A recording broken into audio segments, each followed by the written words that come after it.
It's the world's ninth largest economy. Last year, it expanded by a tepid 1.3%. But this year, Russia's economy will be lucky to grow at all. Russian stocks have tumbled nearly 14% this year. The ruble has fallen 11% against the dollar, and inflation is likely to top 7% in March. The economic weakness, combined with the threat of more sanctions, was enough to prompt the Standard & Poor's ratings agency to revise its outlook from stable to negative.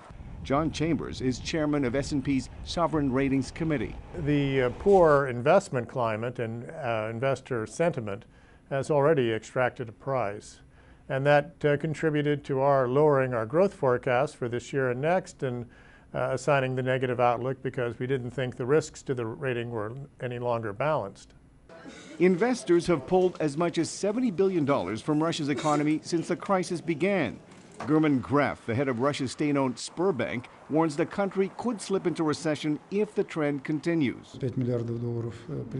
Everything depends on what scenario we will see, on how the situation develops. If capital outflows reach $100 billion, the economic growth will likely hit zero.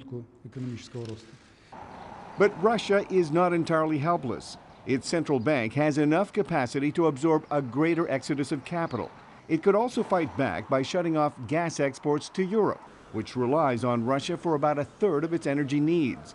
Bankrate.com's Mark Hamrick says that fact is not lost on the European Union. It's the question of unintended consequences of an escalating crisis. And so what happens if Russia starts taking steps, then we escalate our response, and then the issue of fuel being supplied to Europe becomes a question mark.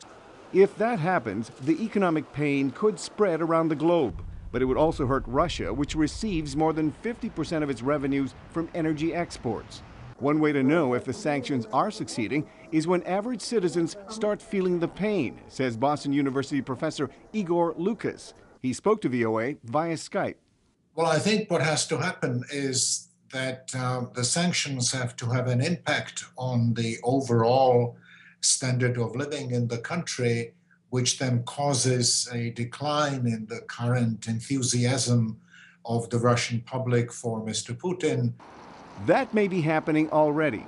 Prices for food and imported items are surging.